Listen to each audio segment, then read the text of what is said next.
पिछले दिनों प्रेस में एक खबर छपी है कि हमारे माननीय विधायक जी संघिया से गुरदीप सिंह जी शाहपिंडी वो 100 करोड़ रुपए हमारे संघिया विधानसभा में वाटर के लिए जेजेएम स्कीम के लिए सैंक्शन करवा के लेके आए। हम उस बात का खंडन करते हैं। बिल्कुल वो जो बिना तथ्यों के उन्होंने जो स्टेटमेंट दी है बिल्कुल तथ्यहीन है और बिना कोई कागजों के बिल्कुल बेसलेस जो इन्होंने ये एक स्कीम का दावा कर रहे हैं कि 100 करोड़ रुपए लेके आए। असल में ये जो स्कीम है ये है जल जीवन मिशन एक स्कीम है और ये 2019 में लॉन्च हुई है और ये 2024 तक इसको कंप्लीशन होता है, इसको 2024 तक पूरा होगा। इसमें स्टेट गवर्नमेंट और सेंट्रल गवर्नमेंट का 50-50% इसमें दोनों का शेयर रहेगा।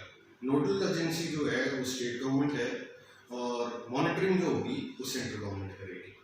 इसमें इन्होंने इनका टारगेट क्या है, स्कीम के अकॉर्डिंग क्या टारगेट है कि हर घर को नल से पानी पहुंचाना है और इसकी जो लिमिट है 55 लीटर पर डे, जो इसको हर घर में नल से पानी पहुंचाने का टारगेट है सरकार का, ड्रिंकिंग वाटर। इसमें क्या बनेगा, हर गांव की एक विलेज वाटर सैनिटेशन कमेटी बनेगी। 15 मेंबर की एक कमेटी होगी, वो उस कमेटी सारे इसको सिस्टम को रेगुलेट करेगी।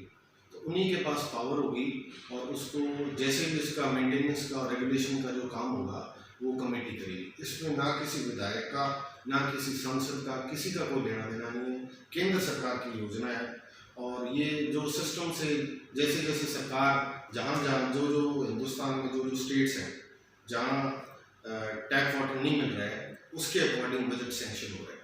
एक बात और बताना चाहूँगा कि ये सिर्फ संघिया विधानसभा में नहीं, पूरे हनुमानगढ़ डिस्ट्रिक्ट में तहसील वाइज एक लिस्ट बनी है, वो भी सिर्फ एक एरियन लेवल पे एक लिस्ट बनी है। इसमें ना तो ये पैसा सेंक्शन हुआ है, एक डिपार्टमेंटल एक लिस्ट थी जो विधायक जी ने केंद्रीय मंत्री के साथ एक फ़ोटो खिंचवा के और एक डिपार्टमेंट की सिंपल एक लिस्ट लेके और ये एक प्रदर्शन किया कि हम 100 करोड़ रुपए हम सेंक्शन करवा रहे हैं। इस तरह की सस्ती लोकप्रियता, सस्ती राजनीति इलाके में बिल्कुल सहन नहीं होगी। कम से कम विधायक एक जिम्मेदार पोजीशन पे है, हम उनसे ये आशा रखते हैं कि वो अच्छा विकास करवाएंगे और कुछ तथ्यों के साथ अपनी कोई बात पेश करना चाहें। सिर्फ एक लेटर पैड लेके और एक फ़ोटो खिंचा के 100 करोड़ रुपए एक विधायक सेंक्शन करवा ले, ये तो बहुत ही इम्पॉसिबल सी बात है। तो मेरा आप सभी से यही निवेदन है कि मैं आपको इसके डॉक्यूमेंट दूंगा, इसकी जो आज राजस्थान की क्या पोजीशन है ऑल ओवर इंडिया में उसका मैं आपको डेटा दूंगा, हनुमानगढ़ डिस्ट्रिक्ट की क्या पोजीशन है और कितना कितना फंड तहसील वाइज सेंक्शन हुआ है उसकी भी एक लिस्ट है। अभी मोटा मोटा आप ये बताएं कि हनुमानगढ़ डिस्ट्रिक्ट में कितना कितना मतलब बजट दिया गया है। हनुमानगढ़ डिस्ट्रिक्ट की मैं आपको लिस्ट दूंगा।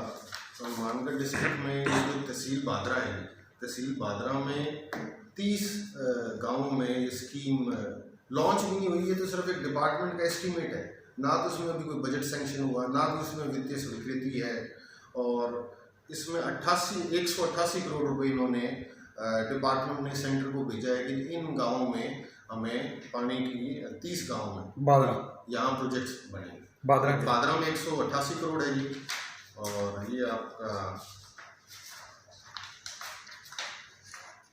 हनुमानगढ़ में है जी 99 करोड़ है, नौर तहसील में है जी 77 करोड़ है और पीड़ीबंगा में है जी 62 करोड़ है। आपका रावतसर तहसील में 46 करोड़ रुपए है और संगरिया में 66 करोड़ रुपए है। ये कुछ और इसमें रिवाइज्ड है और आपका टिब्बी तहसील में 46 करोड़ रुपए है। हम इसको, ये तो सिर्फ एक डिपार्टमेंट का आंकड़ा है, एक प्रोजेक्शन है कि इतने गाँव में हम ये स्कीम लेके आए और उसकी इतनी मोटा मोटी इतनी बजट है। इसका ना कोई डिटेल्ड अभी प्लान बना है और ये तो सिर्फ एक इन्फॉर्मेशन है। विधायक जी ने एक इन्फॉर्मेशन को अपने लेटर पैड के साथ अटैच करके और उसको कह दिया भी हम घोषणा और इतना पैसा सेंक्शन करवा लें। बिल्कुल गलत तथ्य पेश किए। क्योंकि कोई प्रशासनिक और वित्तीय स्वीकृति जारी नहीं हुई, कोई प्रशासनिक कोई वित्तीय स्वीकृति नहीं है। ये तो सिर्फ एक एरियन लेवल के ऑफिस में उन्होंने सिर्फ डेटा मंगाया कि आपको कहाँ किन किन गाँवों में आपको ड्रिंकिंग वाटर की समस्या है और ड्रिंकिंग वाटर की समस्या नहीं है, पानी सारे गाँवों में मिल रहा है ये तो जो सरकार का जो केंद्रीय सरकार कह रही है कि हमने हर घर को नल से पानी देना और वो भी 55 लीटर पर डे। जरूरी नहीं है ये योजना धरातल पर आए। जरूरी नहीं, बिल्कुल अभी तो योजना इसमें बहुत डिटेलिंग होगी इसमें। और एक जो सैनिटेशन कमेटी बनी है, कमेटीज भी अभी सारे गाँव में नहीं बनी है, कमेटी के पास पावर होगी। अच्छा, फिर कमेटी जो भी उसमें गाँव में पाइपलाइन का जो खर्चा आएगा उसका 10% कमेटी जमा करवाएगी, उसके बाद अप्रूवल मिलेगा। क्योंकि उसका जो मेंटेनेंस है, सरकार की मंशा है कि लोगों को इस योजना के साथ जोड़ा जाए, तो इसलिए उन्होंने एक सैनिटेशन कमेटी बनाई है।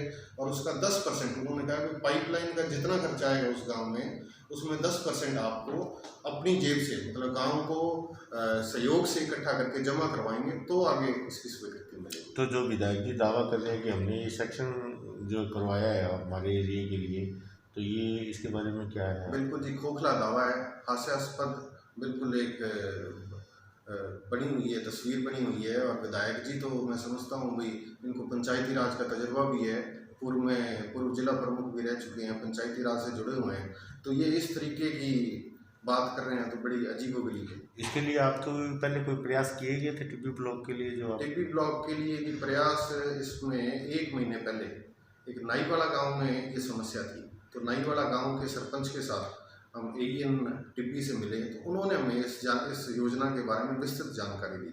और उसके बाद जब से ये इन्होंने खबर की है तो हमें लगा कि हमें इसका खंडन करना चाहिए। अंधेर नगरी चौपट राजा है, यहाँ पे जो कोई बात कह दे वो समझते हैं कि जनता बंधु है और आपकी बात मान लेगी।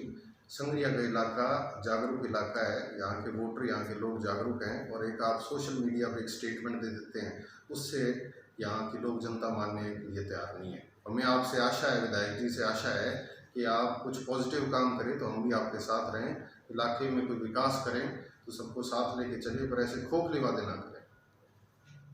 कांग्रेस पार्टी जो है वो आप में विधानसभा क्षेत्र के लिए युवा नेतृत्व देखती है, आपकी इस क्षेत्र के लिए योजनाएं क्या है?